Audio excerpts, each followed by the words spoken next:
All right, we'll talk to Gregory first. Hi, Gregory. You're on the Atheist Experience. What would you like to talk about today? Hi. Hello, guys. Hi. Hi. I had a question for Apostate Prophet about how to have some people who are Muslim about the hijab and that sort of thing, because I've had these discussions before, and it kind of goes nowhere. Like, it's very hard not to just be like, this is very outdated, like, this is absolutely ridiculous. Because, it seems like it's very traditional in the Muslim faith, and from what I remember, when I read that it is part of both the Hadith and the Quran, is that, need to correct me if I'm wrong, but that the hijab or the requirement for women to wear it is in both of these. Thank you, Gregory, for calling in. I think your connection is a little bit difficult. There's a lot of there are a lot of problems in understanding you. But as far as I understood it, as far as I got it, you want to talk about the hijab and how to talk with Muslims about the hijab, right? What I would try to understand is what is it that you would exactly want to talk about regarding the hijab with Muslims? Do you want to criticize it and advise against it? Do you want to convince them that this is a part of their religion, that it's obligatory and that it is, not good? So what exactly is the purpose of talking with them? That it is an outdated part of their religion. As far as even if someone were to be of the faith of Islam, that it wouldn't be, that it seems like it's more, from what I understand it, that it's more of a traditional thing than it's, I don't know. I'm sorry. Maybe I don't understand enough about it. I understand. So what you want to do is to try and tell Muslims or convince Muslims and others that the hijab is an outdated thing that is not compatible with, I would say, a modern, reasonable, maybe humanist point of view and a proper, fair treatment of women. And you are asking basically how you should go ahead and do that. Is that right? Okay. Shannon, do you want to say anything before I go on? Oh, you're muted, but yeah. You're muted. I can't hear you. I can't hear you. Well, that's what happens when I put myself on mute. I have all kinds of This is why you're in charge. I have all kinds of thoughts about hijab. So I guess it would depend on who you're talking to. Like if somebody's wearing it voluntarily, I don't see a problem with it. Because you should have a personal choice. What I do have a problem is with the overreaching portion of the religion that says that it needs to be mandatory for women to be covered and that it's something that's obligatory. So I suppose it depends on who you're talking to as well, right? So if you're talking to a Muslim woman who feels as though this is their choice that they're making for themselves, I would just leave it there because that it's their personal choice. If you're talking to somebody about the overreaching impacts of having a subset of humanity having to cover themselves and the reasonableness behind it, I guess your tactic would be trying to point out to them, in so much as they might care about it, that it's subjugating people and feel out how they feel about that. I don't know. What do you think, AP? Yeah, no, I agree very much with that. It's I think it would be in general a very terrible idea to go to somebody who is just who just wears the hijab and to approach them and try to tell them that the hijab is actually not a good thing, that it's oppressive and all that. No reason to do that at all. There's no reason to approach people in general, just based on the idea that that you should convince them that the hijab is a bad thing.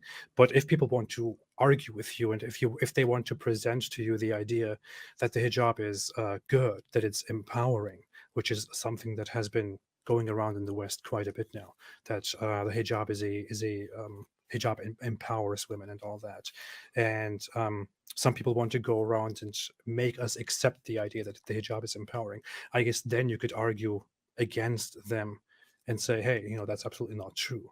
In Islam, you are required, obligated to wear the hijab. They will say, I chose to wear it, but that doesn't really matter. Even if it's true that this person chose to wear it, what is still true is that according to the Islamic scripture, the history, the texts, it is entirely obligatory for a woman to wear the hijab. And in Islamic societies, it was therefore enforced and is still enforced in many societies today.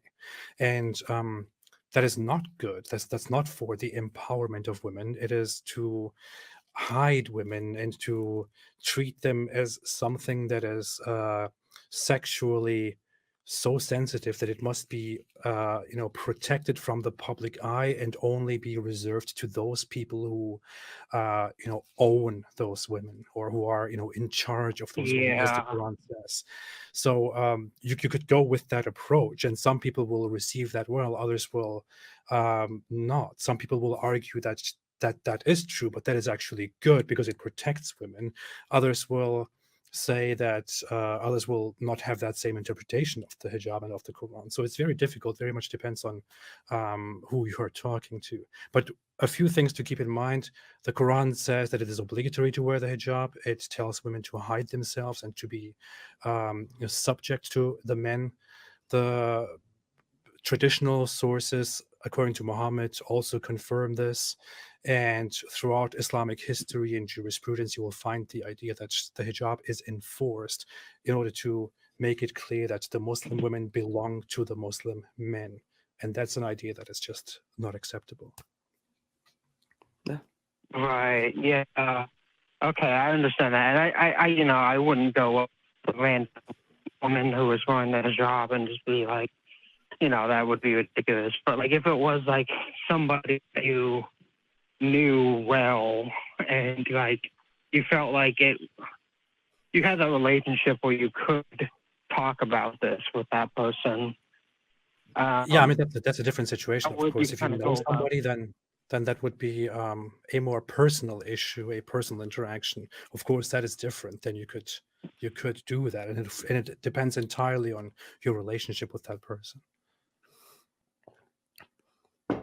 How would you go about doing that if it was somebody that you knew better? Like, because I feel like, even if, because you don't have a problem necessarily with people. I don't have a problem with people being of different faiths, but this kind of thing, like the hijab, I find kind of ridiculous. Like, I think,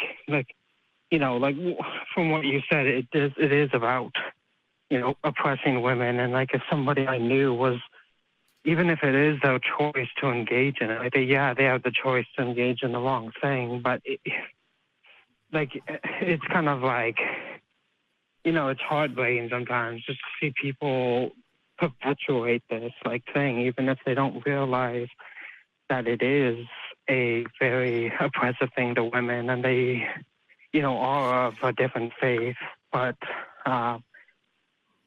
I guess aside from making it clear that it is just a fact that Islam commands women to wear the hijab, you would of course also have to explain to them, to a woman, why that would be wrong, why it would be inappropriate, why it would be unacceptable to you and your worldview, and possibly to their worldview.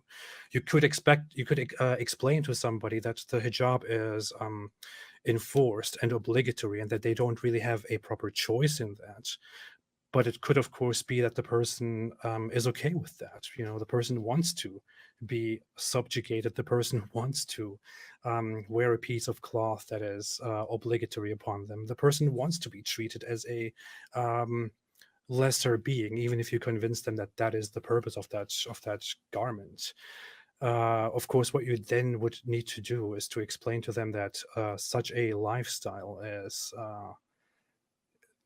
doesn't work and is not compatible with an informed, enlightened, advanced civilization and their views on the role of women in society. You know, you would have to explain to them that equality is better and freedom is better than inequality and oppression, very much. And I guess that then again depends on who you are talking to and how you want to approach the situation. There are so many different ways to go. You could explain, you could try to appeal to their innermost desire to be their authentic selves and try to explain to them that becoming a subject of a man whom Allah or God empowers is probably not the best thing for an authentic, free being like a woman to do. Shannon, do you want to add anything to that? No, I don't think I have much to add. I just it's so context dependent. Different things are going to convince different people, and different contexts in which you're engaging with people are going to matter as well. So there's not one right answer for, well, if somebody is talking to you about hijab, you should say this, and then that will work. Because that's not a reasonable thing to have an expectation of. What I do in instances like that, where there's some sort of clear disparity, where somebody's attempting to subjugate another group of people, is I get them to articulate why they deem it necessary. And when they articulate it, I, in my own words, mirror it back to them. And sometimes they get terribly upset because when they hear it mirrored back to them, they realize how it sounds. And that helps them kind of unpack things a bit. Like if you're saying that the reason that women need to cover themselves is because, you know, men can't control themselves, which is a horrible thing to say about men, and that women are fundamentally sexualized objects that, you know, need to be protected from men. And that's the reason that's a horrible reason, because there's large swaths of other parts of society where that isn't the case. And, you know, it, and they manage to do okay. Right. So that's a decent strategy, I think. Not saying that that's what any individual person would say. Some people may have other reasons or excuses, but that's usually where I jump off, because in order to argue with somebody or at least have a conversation with somebody, the best thing that you can first do is realize what they actually believe and why they believe it. Otherwise, you may just be talking past them to begin with. So, you know, kind of get what their perspective is first is probably a good first step. Yeah. Well, yeah, I think that answers very much. I think we would have to move on. There are lots of calls. We would really have to move on. So we'll have to let you go, Gregory, but maybe call back next time with your next thing, okay? Okay. All right. Have a good day. Thank you, Gregory. Bye. Bye. All right. There's really one thing that, you know, people think that it's very simple to just explain to somebody, hey, you know, that the thing that you believe in is actually very oppressive. Mm-hmm. The issue is you have to really put yourself into the mindset of those people, because to them it doesn't matter that you say it's oppressive. They are okay with that. They say, well, I know, but that's fine. Yeah. Or they don't see it that way, or they've managed to reconcile it with themselves some other way that they don't see it that way at all. So it's so individual. Yeah.